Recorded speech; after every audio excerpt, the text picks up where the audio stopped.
कि आज नामांकन का प्रथम चरण के नामांकन आज चल रहे हैं, जिसमें आज दूसरा दिन था। बीच में 2 दिन अवकाश थे। तो आज जो दोपहर 3 बजे तक जो नामांकन प्राप्त हुए हैं, उसमें टोटल 7 नामांकन पत्र हैं जो 6 अभ्यर्थियों के। तो ये जानकारी मैं आपसे साझा करना चाहता था। दूसरा, जो कंप्लेंट सेक्शन में हमारे पास जो शिकायतें आती हैं, आज तक हमको टोटल 505 शिकायतें आई हैं, जिसमें से हमने 167 का निराकरण कर लिया है। बाकी जो विभिन्न स्तर पे प्रतिवेदन के लिए लंबित है। आचार संहिता के दौरान जो सीजर्स हुए हैं अभी तक, उसके बारे में मैं आपको बता दूं। टोटल कैश का सीज़र जो है 74 लैक्स है। लिकर का सीज़र है 9,720.943 लीटर। ड्रग्स का सीज़र है, ड्रग्स एंड नारकोटिक्स का 1,804.23 किलोग्राम। प्रीशियस मेटल्स जो सीज़ हुए हैं वो है 63.446 किलोग्राम।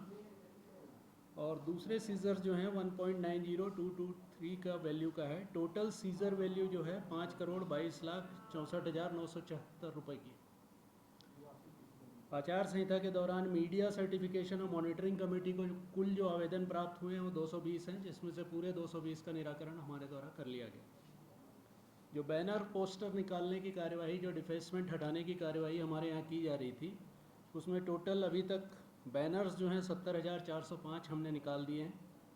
पोस्टर्स 1,58,810, वॉल राइटिंग 2,33,074, अन्य जो डिफेसमेंट है वो 90,669। इस तरह कुल 5,52,958 डिफेसमेंट के जो कार्यवाही हमारे द्वारा की गई है, और विभिन्न स्तर पर इसका हटाने का काम किया गया।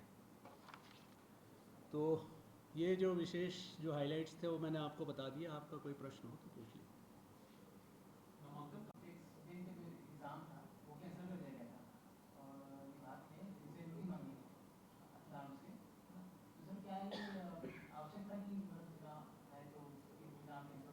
देखिए, मॉडल कोड ऑफ कंडक्ट के जो निर्देश हैं वो ये कहते हैं कि जो वैधानिक संस्थाएं हैं, स्टेट्यूटरी जो रिक्रूटमेंट एजेंसीज़ हैं, जैसे यूपीएससी है, पीएससी है, या स्टाफ सिलेक्शन कमीशन है, जो किसी विधि के अधीन बनी, वो ये भर्ती की कार्यवाही कर सकते हैं। चूँकि व्यापम विधि के अधीन नहीं है, इसलिए व्यापम की भर्ती के लिए अनुमति का जो प्रस्ताव है हमको स्क्रीनिंग कमेटी से प्राप्त हुआ है, जिसको हमने इलेक्शन कमीशन को भेजा है।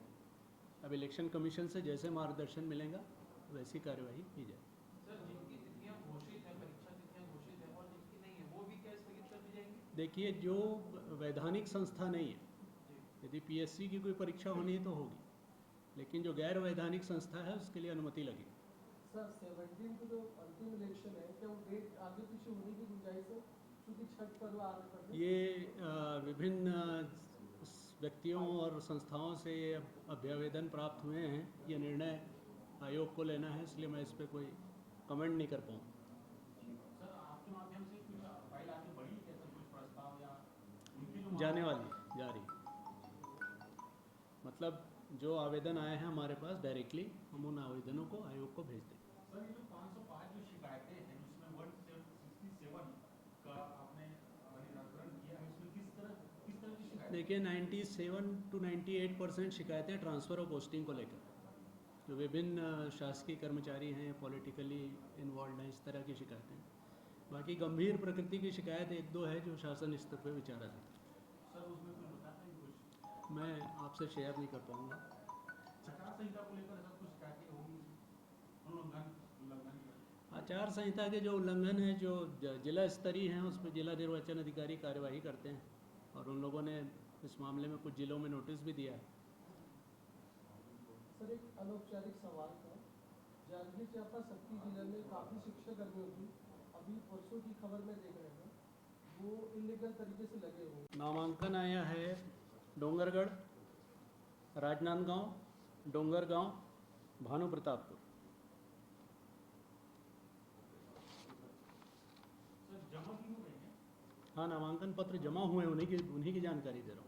और लिए कितने? वो लेने वालों की संख्या हम लोग नहीं कलेक्ट करते हैं, हम लोग सिर्फ जो जमा करने वाले हैं उन्हीं की संख्या लेते हैं।